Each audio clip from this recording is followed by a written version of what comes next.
Alright, so now that we have our gray value and our color wheel and color theory done, we are going to move into primary color value. So creating a primary color value, there's 3 steps that you can have this, yourself or the students do. So you can have them start with the primary and add white, or they can start with the primary and add black, or they can start with the primary and add gray.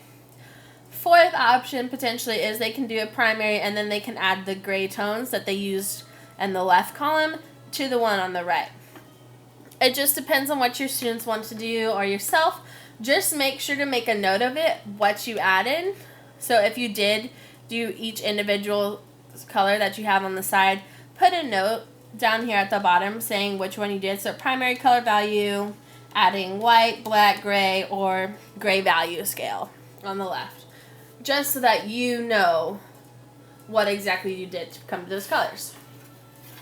So on my palette, I still have my gray tones in black and white, but I am not going to be using those. I will actually be creating a primary color value adding white today because I've already done black and gray scales on the other ones. So I will use magenta for my primary color value. So with that, I'm going to start with the glob because it's going to be my darkest. And we're going to go ahead and make that medium tone in between. Because then we have our white off to the side. I actually don't even want as much. I put a lot of paint out, but that's okay. So I'm just going to kind of take it back a little bit and tone this down. So again, remember you have 5 squares. So you're going to have your darkest, which is your primary, your medium, which is your primary plus white. It's kind of how we did with the gray. And then your lightest, which will be the lightest plus white.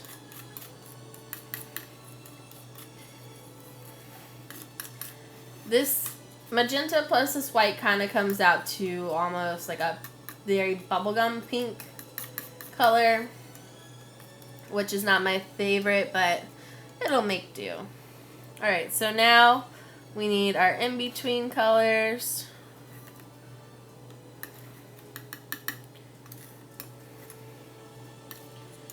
So mix together the magenta and the medium one, which we'll call it bubblegum for now.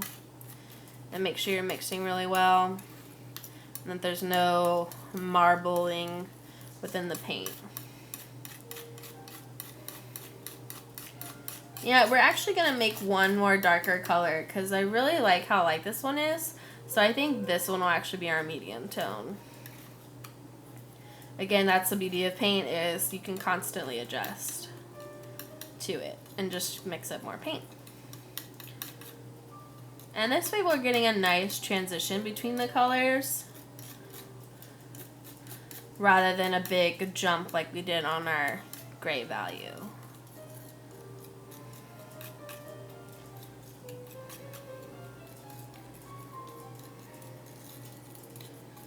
Okay.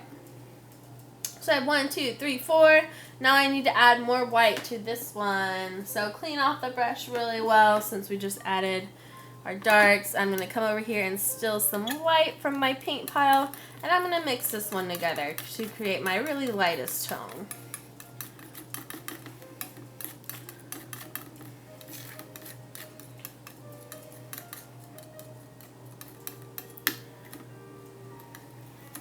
Alright, and so now I have all my tones created, or my hues. So I have my primary, which is magenta, a little bit of white added to it, a little bit more, a little more, and then this white added to it. So now we go, and we're going to paint this on our palette, starting with the lightest color and working our way to the darkest.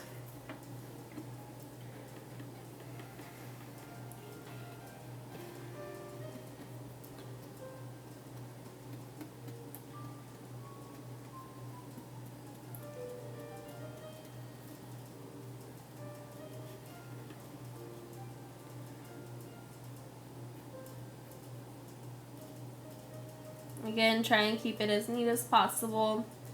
But you can always go back and clean up the edges if you need to.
Alright, so there we have it.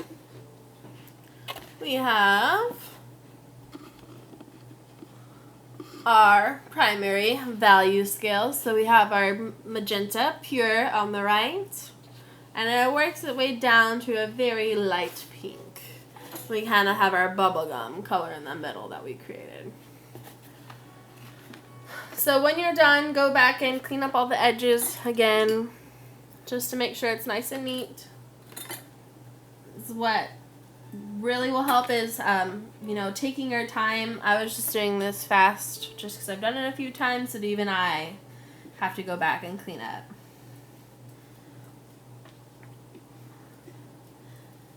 And then when you're done with everything, go back into the hole, and I want label everything. So label your colors on here, and what I normally do when I'm labeling colors is that I just put an initial. So if it's violet, I just put V. If it's blue violet, I put BV. If it's magenta and violet, I do MV. If it's yellow orange, you do YO. So basically just kind of creating notes for yourself so that you know what everything is and what you mix to get that color. And also then you're going back and making sure that you did this correctly by having the correct colors match it. Alright, so when you're done, just go ahead and clean up everything. Tempera paints, just wipe off as much as you can with a paper towel and throw it away. And then just wash it off with water and soap in the sink. Alright, I will see y'all next time with the next activity.